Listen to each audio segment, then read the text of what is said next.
Y nosotros en cada momento de la vida necesitamos que la gracia de Dios nos acompañe. ¿Cuántos creen eso, hermanos?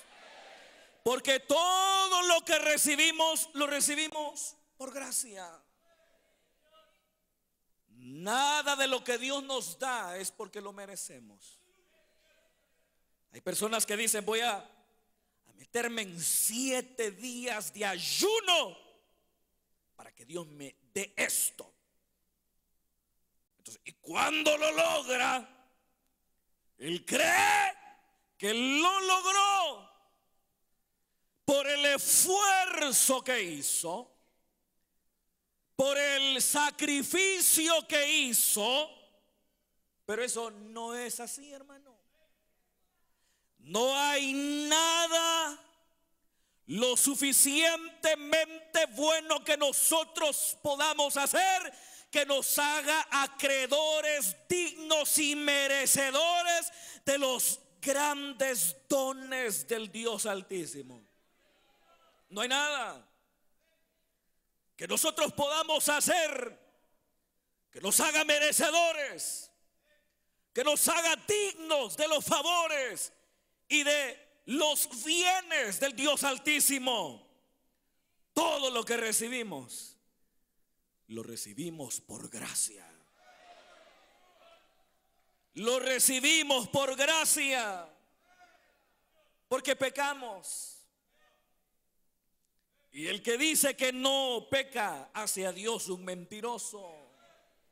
Pecamos, somos infieles.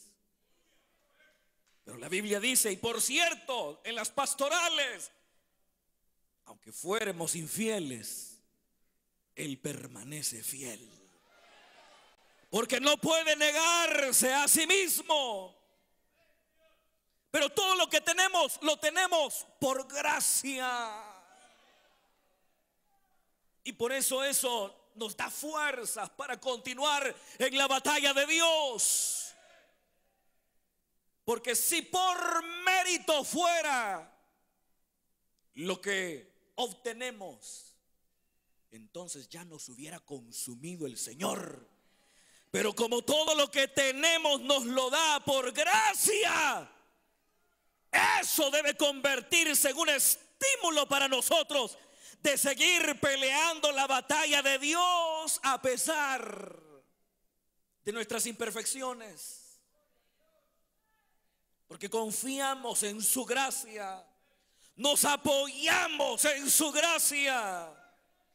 Y dice de igual manera, y misericordia. Misericordia. La salvación Dios nos la dio por gracia, como también todo lo que nos continúa dando nos lo da por gracia.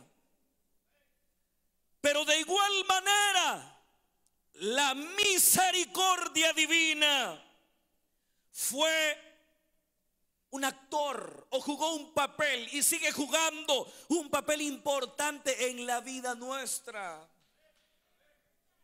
Porque fuimos salvados por misericordia. ¿Qué es misericordia? Los judíos, en su lengua, es decir, el hebreo, tenían una misma palabra que por un lado traducía compasión, pero que por otro lado también traducía entrañas. Una misma palabra para entrañas y también compasión o misericordia. Entonces, ¿qué es misericordia? Es compasión por el que sufre, compasión por el necesitado.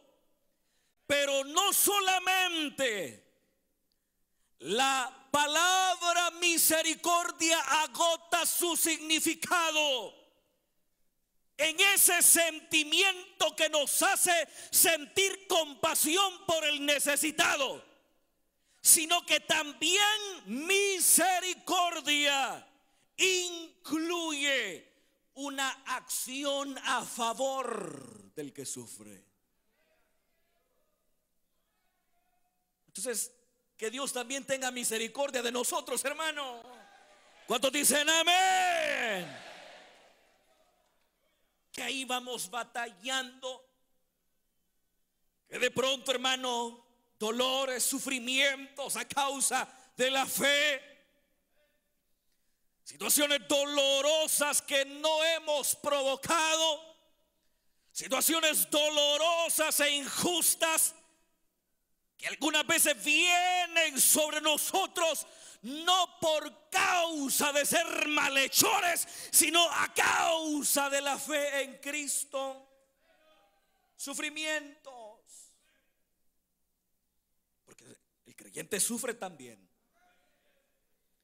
Ese triunfalismo de decir que el creyente no llora y no sufre es un triunfalismo que no tiene fundamentación en la palabra. Porque los que aman a Dios lloran también. Los que aman a Dios también sufren.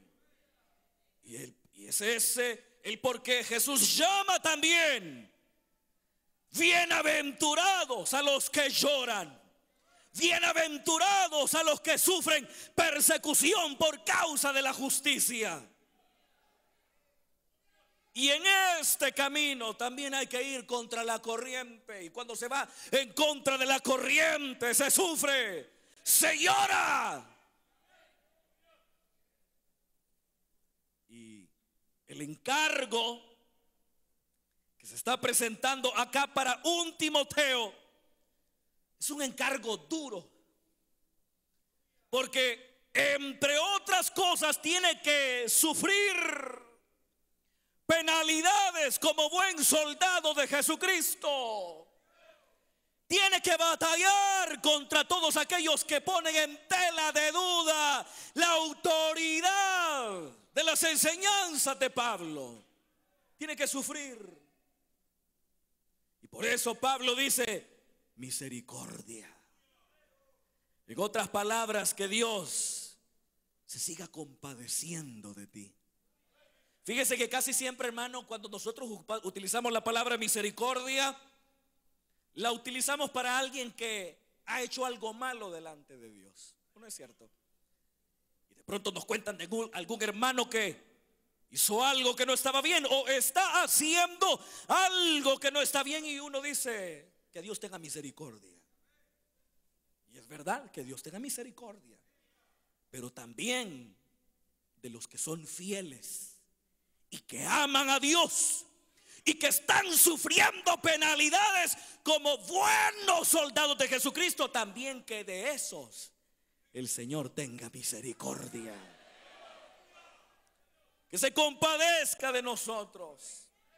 Pero usted sabe, no solo se compadecerá, sino que también se moverá a nuestro favor. ¿Cuánto dan gloria a Dios, hermanos? Se moverá a nuestro favor. Y con esto termino. Y paz. Y paz. ¿Cuánto necesitamos la paz? ¿Necesitamos la paz? Cuando los escritores bíblicos hablan de paz, no están hablando de la paz como la entendían los griegos, la airene griega o la Irene griega, que es el término griego que se traduce paz, pero que básicamente es el cese de hostilidades. Es como nuestro país. Nosotros vivimos en un país en el que ya no hay un conflicto armado como lo hubo en la década de los 80, sino que se firman los acuerdos de paz el 16 de enero de 1992. ¿Y qué ocurre? Un cese de hostilidades entre dos partes beligerantes. Pero ¿hay paz verdadera en El Salvador? No la hay.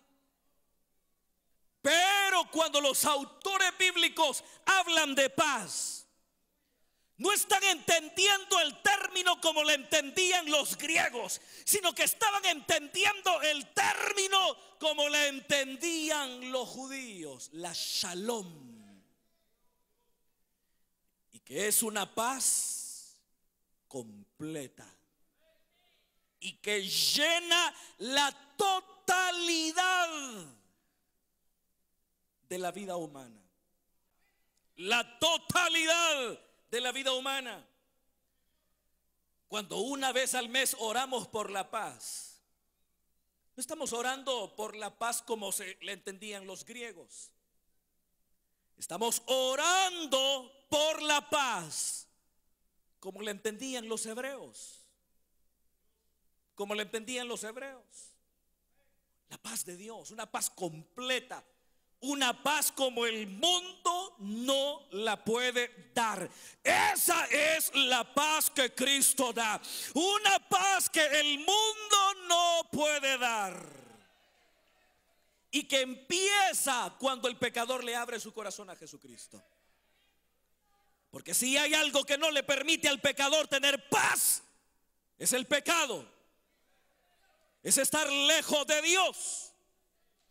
Entonces cuando nosotros pecamos no tenemos paz con Dios. Cuando el ser humano vive lejos de Dios no puede tener paz con Dios.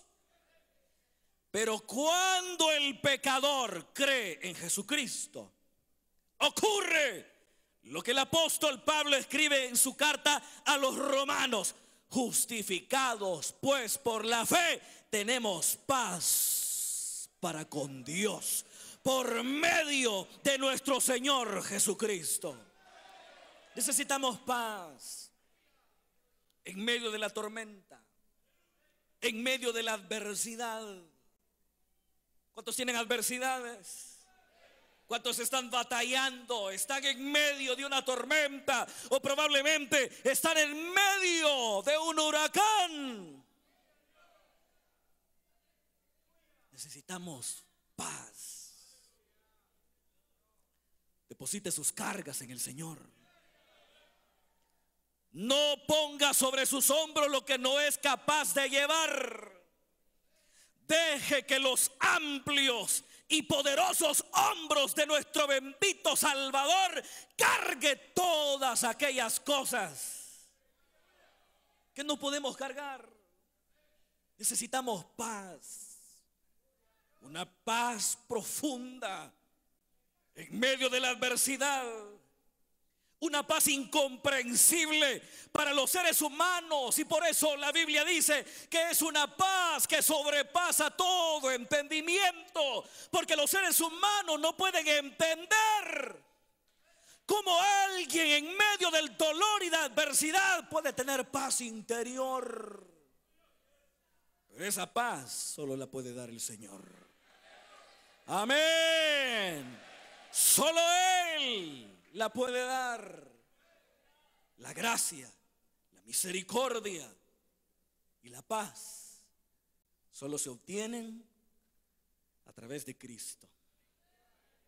Y Cristo era el objeto principal o era el objeto de la prédica de Pablo. Era el centro de la prédica de Pablo, quien fue enviado de Jesucristo por la voluntad de Dios.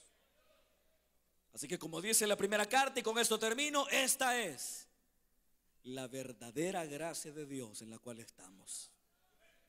Así que vivamos confiados y proclamemos la palabra con confianza, con seguridad, porque Dios no es hombre para que mienta,